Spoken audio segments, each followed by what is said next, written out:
नमस्कार. आज आपण करणार आहोत डांगराचं म्हणजे लाल भोपळ्याचं भरीत. डांगराचं साल काढून चिरून घेणार आहे, छोट्या फोडी करणार आहे आणि त्या उकडून घेणार आहेत. आता हे भरीत उपवासाला देखील चालू शकतं, कारण उपवासाला जर आपण डांगर खात असो फक्त फोडणी मात्र तुपाची आणि जिऱ्याची द्यायची, तर हे उपवासाला देखील चालू शकतं भरीत. आता पाणी उकळायला लागलेलं आहे, आपण यात फोडी घालणार आहोत आणि फोडी मऊ शिजवून घ्यायच्या आहेत.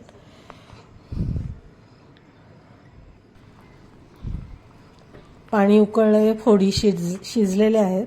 आपण आता एका प्लेटमध्ये मी हे काढून घेतलेलं आहे आणि गार झाल्यावर आपल्याला त्या मऊ कुस्करून घ्यायच्या आहेत. जसं आपण वांग्याचं भरीत कसं मॅश करतो तसंच पूर्णपणे एकदम कुस्करून घ्यायच्या आहेत, मऊ अशा.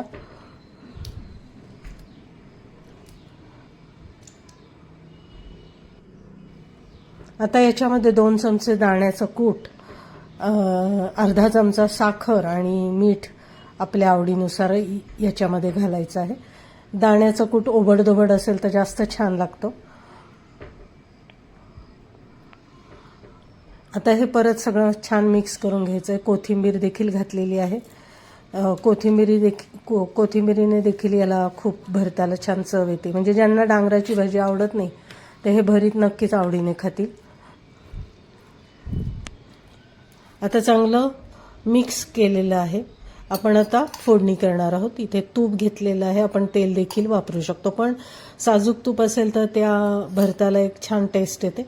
तर इथे मी तूप घेतलेलं आहे आणि त्याच्यामध्ये आपण आता मोहरी घालणार आहोत. जर उपवासाला करायचं असेल तर आपण इथे जिरे घालायचेत. हे भरीत आपण नैवेद्याच्या ताटात देखील वाढू शकतो. कोशिंबिरीच्या ऐवजी देखील हे भरीत खूप छान लागतं.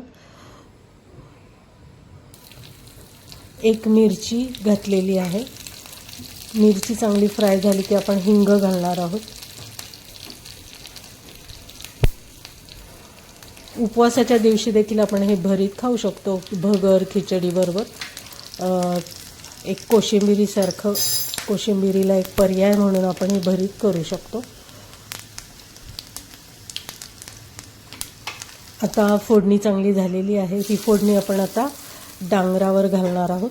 चांगलं मिक्स करून घेणार आहोत.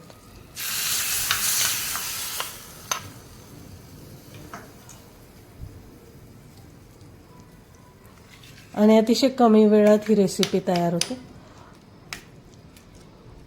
आपण वरण भाताबरोबर देखील हे डांगर आपण शिजवून घेऊ शकतो.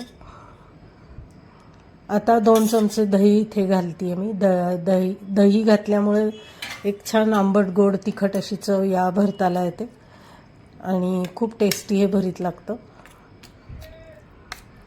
आणि अशा रीतीनं हे डांगराचं किंवा लाल भोपळ्याचं भरीत किंवा रायता देखील आपण म्हणू शकतो, हे तयार झालेलं आहे. नक्की करून बघा. आपण पुन्हा भेटणार आहोत माझ्या पुढच्या व्हिडिओमध्ये. नमस्कार.